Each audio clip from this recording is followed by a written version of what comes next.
Media ಮಾಸ್ಟರ್ಸ್ಗೆ ಸ್ವಾಗತ ಸುಸ್ವಾಗತ. ಸ್ನೇಹಿತರೆ, ನಿಮಗೆ ಆಶ್ಚರ್ಯ ಅನ್ನಿಸಬಹುದು, ಆದರೆ ಇವತ್ತು ಜಗತ್ತಿನ ಇಡೀ ಆರ್ಥಿಕತೆಯನ್ನು ತನ್ನ ಕೈಲಿಟ್ಕೊಂಡಿರೋದು ಅದೊಂದು ಕುಟುಂಬ. ಇಡೀ ಯುರೋಪ್ಗೆ ಆರ್ಥಿಕ ಬಲ ತುಂಬುತ್ತಿದ್ದದ್ದು ಅವರೇ. ಅಮೆರಿಕಾದಲ್ಲಿ ಆರ್ಥಿಕ ಹಿಂಜರಿತವನ್ನು ಸೃಷ್ಟಿಸಬಲ್ಲ ತಾಕತ್ತಿರೋ ಕುಟುಂಬ ಅದು. ಇವತ್ತಿಗೂ ಅಮೆರಿಕ ಸೇರಿದಂತೆ ನಾನಾ ದೇಶಗಳ ಬ್ಯಾಂಕಿಂಗ್ ಸೆಕ್ಟರ್ ಅವ್ರ ಕೈಲಿದೆ. ಆ ಕುಟುಂಬ ಸರ್ಕಾರಗಳಿಗೆ ಸಾಲ ಕೊಡುತ್ತೆ. ಆ ಕುಟುಂಬ ಇಂಗ್ಲೆಂಡಿನ ರಾಣಿಗೆ ಹಣಕಾಸಿನ ನೆರವು ಕೊಡೋ ಮಟ್ಟಕ್ಕೆ ಬೆಳೆದು ನಿಂತಿತ್ತು. ಆ ಕುಟುಂಬ ಸೂಯೆಜ್ ಕಾಲುವೆಯ ನಿರ್ಮಾಣಕ್ಕೆ ಫಂಡಿಂಗ್ ಮಾಡ್ತು. ಇಷ್ಟೇ ಮಾಡಿದರೆ ಯಾವುದೋ ಯುರೋಪಿನ ಶ್ರೀಮಂತ ಕುಟುಂಬದ ವ್ಯಾಪಾರ ವ್ಯವಹಾರ ಅಂದ್ಕೊಂಡು ಸುಮ್ಮನಾಗಬಹುದಿತ್ತು. ಆದರೆ ಭಾರತಕ್ಕೆ ಈಸ್ಟ್ ಇಂಡಿಯಾ ಕಂಪನಿ ಬಂದು ಇಲ್ಲಿ ಸಿಕ್ಕ ಕಡೆ ದೋಚಿ ಬಿಡ್ತಲ್ಲ, ಆ ಕಂಪನಿಯ ದರೋಡೆಯ ಹಿಂದಿದ್ದದ್ದು ಕೂಡ ಇದೇ ಕುಟುಂಬ.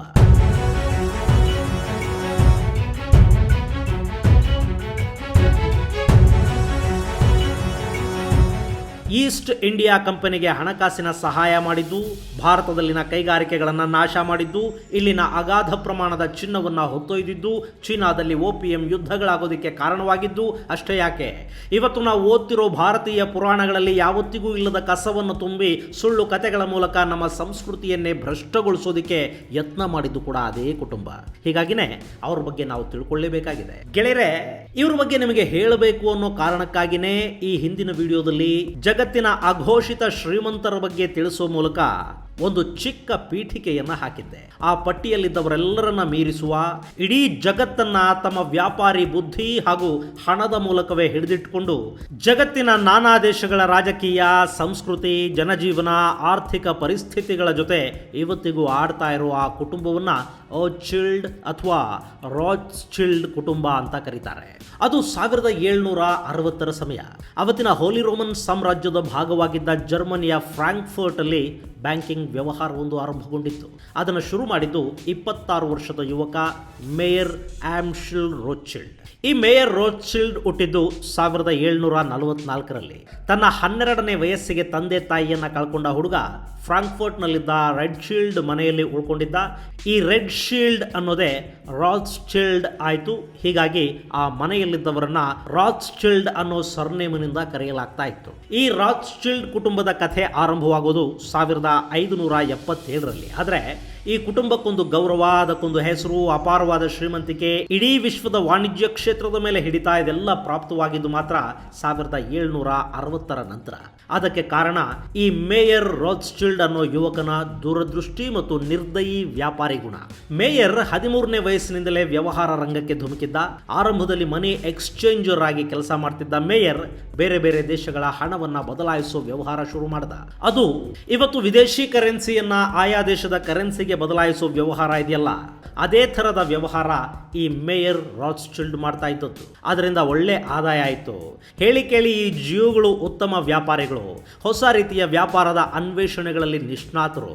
ಅದರಲ್ಲೂ ಬಡ್ಡಿ ವ್ಯವಹಾರದಲ್ಲಿ ಇವರದ್ದು ಎತ್ತಿದ ಕೈ. ಹೀಗಾಗಿ ಮೇಯರ್ ಅಲ್ಲಿಯವರೆಗಿದ್ದ ಹಣಕಾಸಿನ ವ್ಯವಹಾರ ಹಾಗೂ ಬಡ್ಡಿ ದಂಧೆಗೆ ಒಂದು ಸ್ಪಷ್ಟ ವ್ಯವಹಾರದ ರೂಪ ಕೊಟ್ಟು ತನ್ನ ಬಳಿ ಇದ್ದ ಎಲ್ಲ ಹಣವನ್ನು ತೊಡಗಿಸಿ ಒಂದು ಬ್ಯಾಂಕ್ ಅನ್ನು ಶುರು ಮಾಡ್ತಾನೆ.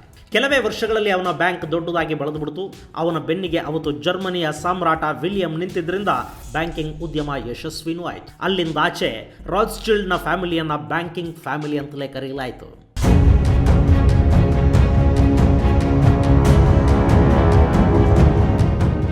ಹೀಗೆ ಬ್ಯಾಂಕಿಂಗ್ ಉದ್ಯಮದಲ್ಲಿ ಯಶಸ್ಸನ್ನು ಕಂಡ ರಾಚ್ಚಿಲ್ಡ್ ಅಷ್ಟಕ್ಕೆ ಸುಮ್ಮನಾಗಲಿಲ್ಲ. ಅವತ್ತಿಗೆ ಯಹೂದಿಗಳು ಸಾಕಷ್ಟು ಕಷ್ಟಗಳನ್ನು ಅನುಭವಿಸ್ತಾ ಇದ್ರು. ಸ್ಥಳೀಯರ ದಾಳಿಗಳು, ಅವಮಾನಗಳು, ಆಸೆಬರುಕ ರಾಜರು ಮತ್ತು ರಾಜಪ್ರತಿನಿಧಿಗಳ ಹಿಂಸೆಗಳು, ಮಿಷನರಿಗಳ ಧಾರ್ಮಿಕ ದಬ್ಬಾಳಿಕೆಗಳು ಇವೆಲ್ಲವನ್ನ ಅನುಭವಿಸಿ ದುಡಿದ ಸಾಕಷ್ಟು ಹಣವನ್ನು ಕೂಡ ಆಗಾಗ ಕಳ್ಕೊಳ್ತಾ ಮತ್ತೆ ದುಡಿತಾ ಒಂದು ದೇಶದಿಂದ ಇನ್ನೊಂದು ದೇಶಕ್ಕೆ ವಲಸೆ ಹೋಗ್ತಾ ಹೀಗೆ ಸಾಕಷ್ಟು ಕಷ್ಟ ಕಂಡಿದ್ದ ಯಹೂದಿಗಳು ಅವುಗಳ ನಡುವೆನೆ ಸಾಕಷ್ಟು ಬುದ್ಧಿವಂತರು ಆಗಿದ್ರು. ಅವರ ಪೈಕಿ ಈ ರಾಚ್ಚಿಲ್ಡ್ ಕುಟುಂಬ ಕೂಡ ಒಂದಾಗಿತ್ತು. ಹೀಗಾಗಿ ಜರ್ಮನಿಯಲ್ಲಿ ಸಿಕ್ಕ ಬ್ಯಾಂಕಿಂಗ್ ಯಶಸ್ಸನ್ನೇ ಬಂಡವಾಳ ಮಾಡಿಕೊಂಡು ಬೇರೆ ಬೇರೆ ದೇಶಗಳಿಗೆ ತನ್ನ ವ್ಯವಹಾರವನ್ನು ವಿಸ್ತರಿಸೋದಕ್ಕೆ ಮುಂದಾಗ್ತಾನೆ ಮೇಯರ್ ರಾಚ್ಚಿಲ್ಡ್. ಅವನು ತನ್ನ 10 ಮಕ್ಕಳ ಪೈಕಿ 5 ಗಂಡು ಮಕ್ಕಳನ್ನ ವ್ಯವಹಾರ ವಿಸ್ತರಣೆಗಾಗಿ ಲಂಡನ್, ಪ್ಯಾರಿಸ್, ಇಟಲಿಯ ನಪ್ಲೇಸ್ ಹಾಗೂ ಆಸ್ಟ್ರಿಯಾಗೆ ಕಳುಹಿಸಿ ಅಲ್ಲಿ ಬ್ಯಾಂಕಿಂಗ್ ಉದ್ಯಮ ಸ್ಥಾಪಿಸುವಂತೆ ನೋಡಿಕೊಂಡ.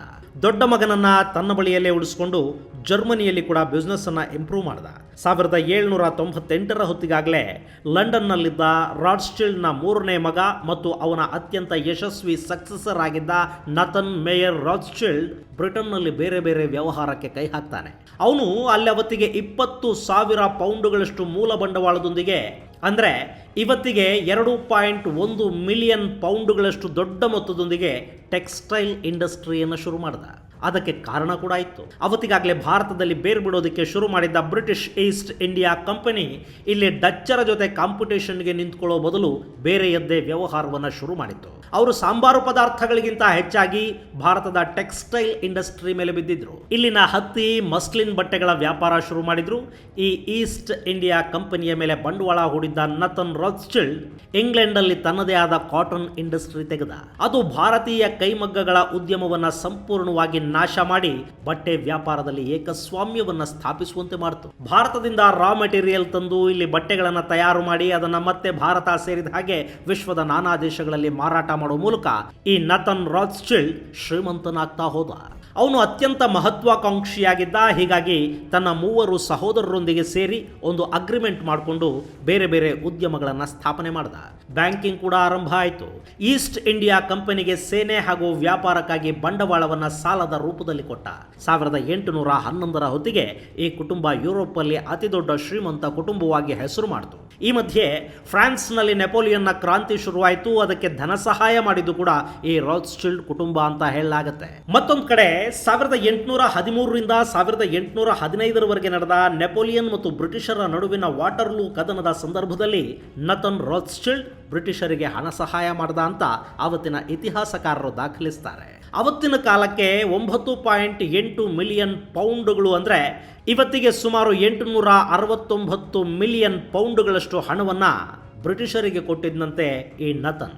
ಆ ನಂತರ ಬ್ರಿಟಿಷ್ ರಾಯಲ್ ಫ್ಯಾಮಿಲಿ ಮತ್ತು ರಾಟ್ಸ್ಚಿಲ್ಡ್ ಕುಟುಂಬ ತುಂಬಾನೇ ಹತ್ತಿರವಾಯಿತು. ಅಷ್ಟೊತ್ತಿಗೆ ಫ್ರಾನ್ಸ್, ಇಟಲಿ, ಆಸ್ಟ್ರಿಯಾ, ಜರ್ಮನಿ ಮತ್ತು ಬ್ರಿಟನ್ಗಳಲ್ಲಿ ಬ್ಯಾಂಕಿಂಗ್ ಸೇರಿದ ಹಾಗೆ ನಾನಾ ರೀತಿಯ ವ್ಯವಹಾರಗಳನ್ನು ಮಾಡ್ತಾ ಇದ್ದ ಈ ಕುಟುಂಬ ಇಡೀ ವಿಶ್ವವನ್ನು ನಿಯಂತ್ರಿಸುವ ಮಟ್ಟಕ್ಕೆ ಬೆಳೆದು ನಿಂತುಕೊಳ್ತು.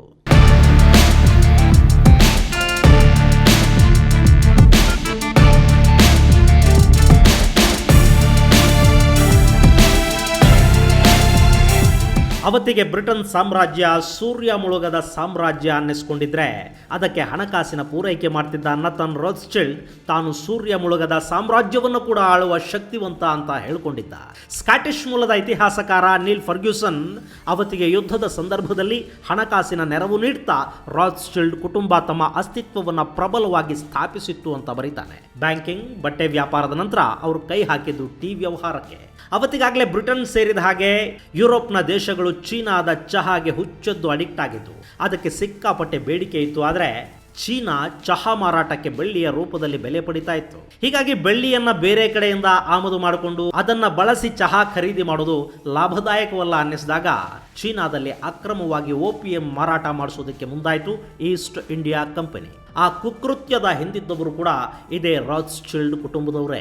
ಈ ಮಾದಕ ದ್ರವ್ಯದ ವ್ಯಾಪಾರ ಅವರಿಗೆ ಲಾಭವನ್ನು ತಂದುಕೊಡ್ತು. ಜೊತೆಗೆ ಇದು ಓಪಿಯಂ ಯುದ್ಧಕ್ಕೆ ಕೂಡ ಕಾರಣವಾಯಿತು. ಅದಕ್ಕೆ ಬೇಕಾದ ಎಲ್ಲ ಹಣಕಾಸಿನ ನೆರವು, ಸೇನಾ ವೆಚ್ಚಗಳನ್ನು ನೋಡಿಕೊಂಡಿದ್ದು ನಥನ್ ರಾಟ್ಸ್ಚಿಲ್ಡ್. ಪರಿಣಾಮ ಚಹಾ ಮಾರುಕಟ್ಟೆ ಕೂಡ ಅವರ ಕೈಗೆ ಬಂತು.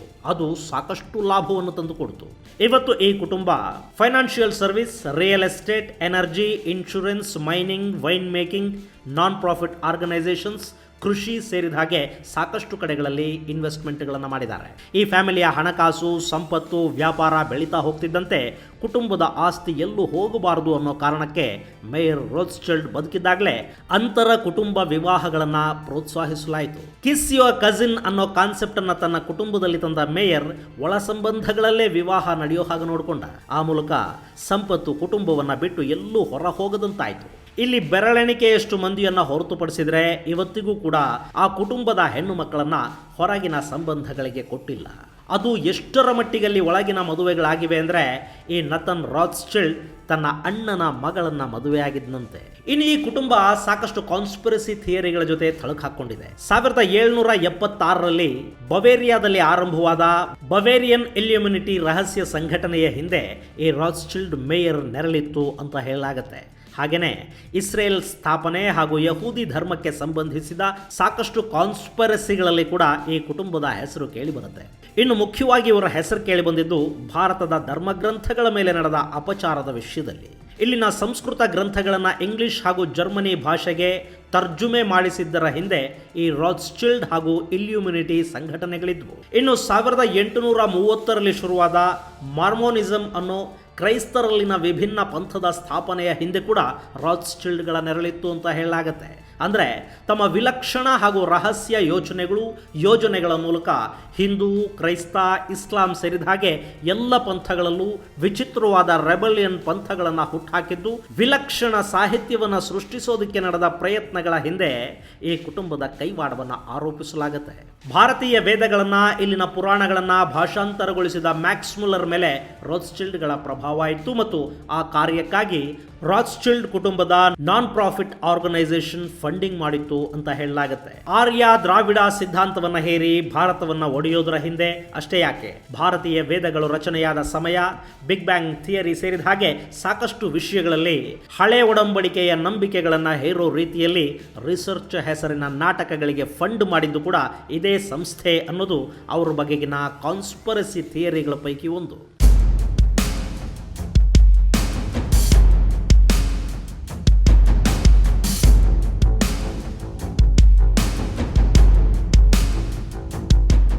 ಇಲ್ಲಿ ನಾವು ಗಮನಿಸಬೇಕಾದ ಅಂಶ ಒಂದಿದೆ. ಅದೇನಪ್ಪ ಅಂದರೆ, ಈ ಪಾಶ್ಚಾತ್ಯರು ನಂಬುವ ಆಡಮ್ ಅಂಡ್ ಈವ್ ನಂಬಿಕೆಗಳಲ್ಲಿ ಒಂದಷ್ಟು ಲಾಜಿಕ್ಗಳು ಮಿಸ್ ಆಗುತ್ತವೆ. ಅದನ್ನೇ ಹಿಂದೂ ಧರ್ಮದ ಗ್ರಂಥಗಳಿಗೆ ಕೂಡ ಆರೋಪಿಸಿ ಅವುಗಳನ್ನು ತಿರುಚಿ ಬರೆಯುವ ಕೆಲಸ ನಡೀತು. ಬ್ರಹ್ಮ ಮಗಳನ್ನ ಮದುವೆಯಾದ, ಇಂದ್ರ ಋಷಿಪತ್ನಿಯರನ್ನು ಮೋಹಿಸಿದ್ದ, ಅಹಲ್ಯೆಯ ಮೇಲೆ ಅತ್ಯಾಚಾರ ನಡೀತು. ಇಂಥ ನೂರಾರು ಅಸಂಬದ್ಧ ಅಬದ್ಧದ ಕಥೆಗಳನ್ನು ಸೇರಿಸಿ ಧಾರ್ಮಿಕ ಗ್ರಂಥಗಳಿಗೆ ವಿಷ ಹಿಂಡಿದ್ದು ಇದೇ ಇಲ್ಯುಮಿನಿಟಿಯ ಸದಸ್ಯರು. ಹಾಗೆಯೇ ಭಾರತದ ಪುರಾತನ ಇತಿಹಾಸವನ್ನು ಕೂಡ ತಿರುಚಲಾಯಿತು. ಇಲ್ಲಿಂದ ಮನುಷ್ಯ ದೇಶ ವಿದೇಶಗಳಿಗೆ ವಲಸೆ ಹೋದ ಅನ್ನೋದನ್ನು ಒಪ್ಪಿಕೊಳ್ಳಲಾಗದೆ ಮಧ್ಯಪ್ರಾಚ್ಯ ಹಾಗೂ ಯುರೋಪ್ ದೇಶಗಳಿಂದ ಭಾರತಕ್ಕೆ ಆರ್ಯರು ಬಂದರು ಅನ್ನೋ ಕಥೆಯನ್ನು ಕಟ್ಟಲಾಯಿತು. ಅವರು ಬಂದು ದ್ರಾವಿಡರನ್ನ ದಕ್ಷಿಣಕ್ಕೆ ಓಡಿಸಿದ್ರು, ಹರಪ್ಪ ನಾಗರಿಕತೆಯ ಮೇಲೆ ಆರ್ಯರ ದಾಳಿಯಾಯಿತು ಅನ್ನೋ ಕಥೆಗಳನ್ನು ಹುಟ್ಟುಹಾಕಿ ಯಾವತ್ತೂ ಭಾರತ ಒಂದಾಗದ ಹಾಗೆ ನೋಡಿಕೊಂಡಿದ್ದರ ಹಿಂದೆ ರಾತ್ಸ್ಚಿಲ್ಡ್ ಫಂಡೆಡ್ ಇತಿಹಾಸಕಾರರ ಕೊಡುಗೆ ನಿಜಕ್ಕೂ ದೊಡ್ಡದು. ಇಲ್ಲಿ ಹರಪ್ಪ ನಾಗರಿಕತೆಯ ಜನರನ್ನ ಆರ್ಯರು ಬಂದು ದಕ್ಷಿಣಕ್ಕೆ ಓಡಿಸಿದ್ರು ಅನ್ನೋ ಥಿಯರಿ ನಿಜ ಆದರೆ, ಹರಪ್ಪ ನಾಗರಿಕತೆಗಿಂತಲೂ ಮೊದಲೇ ದಕ್ಷಿಣದಲ್ಲಿ ಕೂಡ ಒಂದು ನಾಗರಿಕತೆ ಬೆಳೆದು ನಿಂತಿತ್ತಲ್ಲ, ಅದರ ಬಗ್ಗೆ ಏನು ಹೇಳಬೇಕು. ಇನ್ನು ಇದೆಲ್ಲ ಸ್ವಾತಂತ್ರ್ಯ ಪೂರ್ವದಲ್ಲಾಗಿದ್ದು ಅಂದ್ಕೊಂಡ್ರೆ, ಈಗ ಕೂಡ ಭಾರತದಲ್ಲಿ ಜಾತಿ ಧರ್ಮಗಳ ಹೆಸರಲ್ಲಿ ಒಡಕು ಮೂಡಿಸುವ ಸಂಘಟನೆಗಳಿಗೆ, NGOಗಳಿಗೆ, ಬುದ್ಧಿಜೀವಿಗಳಿಗೆ ಆ ಸಂಸ್ಥೆಯಿಂದ ಹಣಕಾಸಿನ ನೆರವು ದೊರೆತಿದೆ ಅನ್ನೋ ಆರೋಪಗಳಿವೆ. ಆ ಬಗ್ಗೆ ಹೇಳ್ತಾ ಹೋದ್ರೆ ಅದು ಯಾವತ್ತಿಗೂ ಮುಗಿಯದ ಕಥೆಯಾದೀತು. ನಿಮಗೆ ಗೊತ್ತಿರಲಿ, ಈಸ್ಟ್ ಇಂಡಿಯಾ ಕಂಪನಿಯಲ್ಲಿ ಹಣ ತೊಡಗಿಸಿ ಅವರಿಗೆ ಪ್ರತಿ ಹಂತದಲ್ಲೂ ಸಾಲ ಕೊಟ್ಟು ವ್ಯಾಪಾರ ಮಾಡಿಕೊಂಡ ರಾತ್ಸ್ಚಿಲ್ಡ್ ಫ್ಯಾಮಿಲಿ ಭಾರತದ ಸ್ವಾತಂತ್ರ್ಯಕ್ಕಾಗಿ ನಡೆದ ಶಾಂತಿಯುತ ಹೋರಾಟ, ಥಿಯಾಸಫಿಕಲ್ ಸೊಸೈಟಿಯ ಸ್ಥಾಪನೆ ಮುಂತಾದ ಚಟುವಟಿಕೆಗಳಲ್ಲಿ ಕೂಡ ತನ್ನ ನೆರಳಿರೋ ಥರ ಅಲ್ಲಿ ಕೂಡ ತನ್ನ ಕೆಲ ಪ್ರತಿನಿಧಿಗಳು ತಾಳಕ್ಕೆ ತಕ್ಕಂತೆ ಕುಣಿಯುವ ಜನ ಇರೋ ಹಾಗೆ ನೋಡಿಕೊಂಡಿದ್ದರ ಬಗ್ಗೆ ಕೂಡ ಕೆಲ ಲೇಖಕರು ದಾಖಲಿಸಿದ್ದಾರೆ. ಇದೆಲ್ಲ ಏನೇ ಇರಲಿ, ಈ ಕುಟುಂಬ ಇಡೀ ವಿಶ್ವಕ್ಕೆ ಬ್ಯಾಂಕಿಂಗ್ ಅಂದ್ರೆ ಏನು ಅನ್ನೋದನ್ನ ಹೇಳಿಕೊಡ್ತು. ಇವತ್ತಿಗೂ ಬ್ರಿಟನ್, ಫ್ರಾನ್ಸ್, ಇಟಲಿ, ಜರ್ಮನಿ, ಸ್ವಿಟ್ಜರ್ಲ್ಯಾಂಡ್ಗಳಲ್ಲಿ, ಆಸ್ಟ್ರೇಲಿಯಾದಲ್ಲಿ ಈ ಫ್ಯಾಮಿಲಿ ಆಕ್ಟಿವ್ ಆಗಿದ್ದು ಇವರ ಒಟ್ಟು ಆಸ್ತಿ 2 ಟ್ರಿಲಿಯನ್ ಅನ್ನು ದಾಟುತ್ತೆ ಅಂತ ಹೇಳಲಾಗುತ್ತೆ. ಆದರೆ ಇದನ್ನು ಅವರೆಲ್ಲೂ ನೇರವಾಗಿ ಹೇಳ್ಕೊಂಡಿಲ್ಲ. ಈ ಕುಟುಂಬದಲ್ಲಿ ಗಟ್ಟಿಯಾಗಿ ನಿಂತು ಇವತ್ತಿಗೂ ವ್ಯವಹಾರ ಮಾಡ್ತಿರೋದ್ರಲ್ಲಿ ಲಂಡನ್ ಮತ್ತು ಪ್ಯಾರಿಸ್ನಲ್ಲಿದ್ದ ಕುಟುಂಬಗಳು ಮುಖ್ಯವಾಗಿ ಕಾಣಿಸುತ್ತವೆ. ಯಾಕೆಂದರೆ ಜರ್ಮನಿಯ ಫ್ರಾಂಕ್ಫರ್ಟ್ನಲ್ಲಿದ್ದ ಕುಟುಂಬಕ್ಕೆ ಗಂಡು ಸಂತಾನವಿಲ್ಲದ ಕಾರಣ ಅವರು ಅವರ ವ್ಯವಹಾರವನ್ನು ಹೆಚ್ಚು ಮುಂದುವರಿಸದೆ 1901ರಲ್ಲಿ ಬ್ಯಾಂಕನ್ನು ಕ್ಲೋಸ್ ಮಾಡಿದರು. ಇನ್ನು ನಪ್ಲೇಸ್ನಲ್ಲಂತೂ 1863ರಲ್ಲೇ ಬ್ಯಾಂಕ್ ಬಿಸ್ನೆಸ್ ಕ್ಲೋಸ್ ಮಾಡಲಾಯಿತು. ಹಾಗೆಯೇ ಆಸ್ಟ್ರಿಯಾದ ವಿಯೆನಾದಲ್ಲಿ 2ನೇ ಮಹಾಯುದ್ಧದ ಸಂದರ್ಭದಲ್ಲಿ ನಾಜಿಗಳು ಜ್ಯೂಗಳ ಮೇಲೆ ನಡೆಸಿದ ದಾಳಿಯ ನಂತರ ಅಲ್ಲಿನ ಬಿಸ್ನೆಸ್ ಅನ್ನು ಕೂಡ ನಿಲ್ಲಿಸಲಾಯಿತು. ಸೊ ಈಗ ಸದ್ಯಕ್ಕೆ ಸ್ವಿಸ್, ಪ್ಯಾರಿಸ್ ಹಾಗೂ ಲಂಡನ್ನ ಕುಟುಂಬಗಳು ತಮ್ಮ ಬಿಸ್ನೆಸ್ ಅನ್ನು ಸ್ಥಿರವಾಗಿ ಮುಂದುವರಿಸ್ತಾ ಇವೆ ಮತ್ತು ಈ ಕುಟುಂಬಗಳೇ ಇವತ್ತಿಗೂ ಕೂಡ ಜಗತ್ತನ್ನು ನಿಯಂತ್ರಿಸುವ ಶಕ್ತಿಯನ್ನು ಹೊಂದಿವೆ ಅಂತ ಹೇಳಲಾಗುತ್ತೆ. ಬ್ಯಾಂಕಿಂಗ್, ಇನ್ಶೂರೆನ್ಸ್, ಮೈನಿಂಗ್ ಸೇರಿದ ಹಾಗೆ 10 ವ್ಯಾಪಾರಗಳು ಇವರ ಕೈಲಿವೆ. ಯುರೋಪ್ ಹಾಗೂ ಅಮೆರಿಕಾದಾದ್ಯಂತ ಇರೋ ಪ್ರತಿಷ್ಠಿತ ಬ್ಯಾಂಕ್ಗಳ ಮೇಲೆ ಇವರ ಹಿಡಿತಾ ಇದೆ. ಅಷ್ಟೇ ಅಲ್ಲದೆ ಸ್ವಿಟ್ಜರ್ಲ್ಯಾಂಡ್ ಅಲ್ಲಿ ಕೂಡ ಇವರು ಬ್ಯಾಂಕ್ಗಳನ್ನು ನಡೆಸ್ತಾ ಇದ್ದಾರೆ. ಈಗ 21ನೇ ಶತಮಾನದಲ್ಲಿ ಅವರ ಬಿಸ್ನೆಸ್ ಯುರೋಪ್, ಅಮೆರಿಕ, ಆಸ್ಟ್ರೇಲಿಯಾ, ದಕ್ಷಿಣ ಆಫ್ರಿಕಾ ಹಾಗೂ ದಕ್ಷಿಣ ಅಮೆರಿಕಾದ ಬ್ರೆಜಿಲ್ನಂಥ ದೇಶಗಳಲ್ಲಿ ಮುಂದುವರಿತಾ ಇದೆ. ಅಂದಹಾಗೆ ಬ್ರೆಜಿಲ್ಗೆ ಸ್ವಾತಂತ್ರ್ಯ ಕೊಡಿಸಿದ್ದೇ ಈ ಕುಟುಂಬ. ಹೀಗಾಗಿ ಅಲ್ಲಿ ಇವತ್ತಿಗೂ ಕೂಡ ಅವರ ಒಡೆತನದ ಸಾಕಷ್ಟು ಉದ್ಯಮಗಳಿವೆ. ಇನ್ನು ಅಮೆರಿಕಾದ ಗೋಲ್ಡ್ ಮತ್ತು ಸ್ಟಾಕ್ ಎಕ್ಸ್ಚೇಂಜ್ ವ್ಯವಹಾರದಲ್ಲಿ ಬಹುದೊಡ್ಡ ಹಿಡಿತವನ್ನ ಇವರು ಹೊಂದಿದ್ದಾರೆ. ಈ ಕುಟುಂಬ ಕೇವಲ ವ್ಯವಹಾರದಲ್ಲಷ್ಟೇ ಅಲ್ಲದೆ ಸಾಮಾಜಿಕ ಕಾರ್ಯಗಳಲ್ಲಿ ಕೂಡ ಭಾಗಿಯಾಗಿದೆ. ರೋತ್ಸ್ಚಿಲ್ಡ್ ಕುಟುಂಬದ ಕುಡಿಯಾದ ಡೇವಿಡ್ ಮೇಯರ್ ಡಿ ರೋತ್ಸ್ಚಿಲ್ಡ್ ಪ್ಲಾಸ್ಟಿಕ್ ಬಳಕೆಯ ವಿರೋಧಿ ಕಾರ್ಯಕ್ರಮವನ್ನು ಹಮ್ಮಿಕೊಂಡು ಸುಮಾರು 12,500ರಷ್ಟು 2 ಲೀಟರ್ನ ಪ್ಲಾಸ್ಟಿಕ್ ಬಾಟಲಿಗಳನ್ನು ಬಳಸಿ ಅದರಲ್ಲಿ ಒಂದು ಬೋಟ್ ಅನ್ನು ತಯಾರಿಸಿ ಅದರಲ್ಲಿ ಸಮುದ್ರಯಾನ ಮಾಡೋದ್ರ ಮೂಲಕ ತಮ್ಮ ಪ್ರತಿಭಟನೆಯನ್ನು ಹೊರಹಾಕಿದ್ರು. ಇವರು ಹಾಗೇನೆ ರೋತ್ಸ್ಚಿಲ್ಡ್ ಕುಟುಂಬದಲ್ಲಿ ಆರ್ಟಿಸ್ಟ್ಗಳು, ಗಾಯಕರು, ಮ್ಯೂಸಿಷಿಯನ್ಗಳು, ಪ್ರೊಫೆಸರ್ಗಳು, ಆರ್ಥಿಕ ತಜ್ಞರು ಕೂಡ ಸಾಕಷ್ಟು ಸಂಖ್ಯೆಯಲ್ಲಿದ್ದಾರೆ. ಆಕ್ಸ್ಫರ್ಡ್ ಯೂನಿವರ್ಸಿಟಿಯಲ್ಲಿ ಈ ಕುಟುಂಬ ಸ್ಕಾಲರ್ಶಿಪ್ ಕೊಡುತ್ತೆ. ಇದರ ಜೊತೆಗೆ ಈ ಕುಟುಂಬ ಉಚಿತ ಶಾಲೆ, ಕಾಲೇಜುಗಳನ್ನು ಕೂಡ ನಡೆಸ್ತಾ ಇದೆ. ಇಸ್ರೇಲಲ್ಲಿ ಸಾಕಷ್ಟು ಅಭಿವೃದ್ಧಿಗೆ ಕೈ ಜೋಡಿಸಿದೆ. ಇಸ್ರೇಲ್ಗಾಗಿನೇ ಸುಯೆಜ್ ಕಾಲುವೆಗೆ ಈ ಕುಟುಂಬ ಬ್ರಿಟನ್ನ ಪರವಾಗಿ ಹಣವನ್ನು ಹೂಡಿಕೆ ಮಾಡಿತ್ತು. ಅಂದರೆ ಅವರು ಜಿಯೋಗಳ ಪರವಾಗಿ ಎಷ್ಟರ ಮಟ್ಟಿಗೆ ನಿಂತಿದ್ದಾರೆ ಅನ್ನೋದು ನಮಗೆ ಅರ್ಥ ಆಗುತ್ತೆ. ಅಲ್ಲಿ ಕೂಡ ಇವರ ಉದ್ಯಮಗಳು ನಡೀತಾ ಇವೆ. ಇಲ್ಲಿ ಸಾಕಷ್ಟು ವಿಷಯಗಳ ಬಗ್ಗೆ ಹೇಳೋದಕ್ಕೆ ಸಾಧ್ಯ ಆಗ್ತಾ ಇಲ್ಲ. ನಿಮಗೆ ಈ ಕುಟುಂಬದ ಕುರಿತಾದ ಸಾಕಷ್ಟು ಪುಸ್ತಕಗಳು, ಮಾಹಿತಿಗಳು ಅಂತರ್ಜಾಲದಲ್ಲಿ ಲಭ್ಯ ಇದೆ. ಒಂದಷ್ಟು PDF ಬುಕ್ಸ್ ಕೂಡ ನಿಮಗಲ್ಲಿ ಸಿಗುತ್ತವೆ. ಓದೋ ತಾಳ್ಮೆ ನಿಮಗಿರಬೇಕು ಅಷ್ಟೇ. ಇನ್ನು ಇಲ್ಲಿ ಇಷ್ಟೆಲ್ಲ ಹೇಳಿ ಒಂದು ವಿಷಯ ಹೇಳದೇ ಇದ್ರೆ ತಪ್ಪಾಗತ್ತೆ. ಭಾರತೀಯ ಮೂಲದ ಖ್ಯಾತ ಅರ್ಥಶಾಸ್ತ್ರಜ್ಞ, ನೊಬೆಲ್ ಪುರಸ್ಕೃತ ಅಮರ್ತ್ಯ ಸೇನ್ ಇದಾರಲ್ಲ, ಅವರ ಪತ್ನಿ ಎಮಾ ಜಾರ್ಜಿನಾ ಕೂಡ ರೋತ್ಸ್ಚಿಲ್ಡ್ ಕುಟುಂಬಕ್ಕೆ ಸೇರಿದವರು. ಆಕೆ ಕೂಡ ಆರ್ಥಿಕ ತಜ್ಞೆ ಹಾಗೂ ರೋತ್ಸ್ಚಿಲ್ಡ್ ಆರ್ಕೈವ್ನ ಟ್ರಸ್ಟಿ ಕೂಡ ಆಗಿದ್ದಾರೆ. ಇದು ರೋತ್ಸ್ಚಿಲ್ಡ್ ಕುಟುಂಬ ಹಾಗೂ ಅವರ ಬಗೆಗಿನ ಕಾನ್ಸ್ಪಿರಸಿ ಥಿಯರಿಗಳ ಕುರಿತಾದ ಸಂಕ್ಷಿಪ್ತ ಮಾಹಿತಿ. ಘೋಷಿತ ಸಂಪತ್ತಲ್ಲಿ ಇವತ್ತು ಇವರನ್ನು ಮೀರಿಸುವ ಸಾಕಷ್ಟು ಶ್ರೀಮಂತರು, ಕಾರ್ಪೊರೇಟ್ ಕಂಪನಿಗಳು ಇರಬಹುದು. ಆದರೆ ಒಂದು ಕಾಲಕ್ಕೆ ಜಗತ್ತನ್ನೇ ಆಳಿದ್ದ ಈ ಕುಟುಂಬದ ಬಗ್ಗೆ ನಾವು ತಿಳ್ಕೊಳ್ಳದೇ ಇದ್ರೆ ಹೇಗಲ್ವಾ? ಗೆಳೆಯರೆ, ಮುಂದಿನ ವಿಡಿಯೋದಲ್ಲಿ ಮತ್ತೊಂದು ವಿಶೇಷ ಜೊತೆಗೆ ಭೇಟಿಯಾಗೋಣ. ಅಲ್ಲಿವರೆಗೆ ಜೈ ಹಿಂದ್, ಜೈ ಕರ್ನಾಟಕ.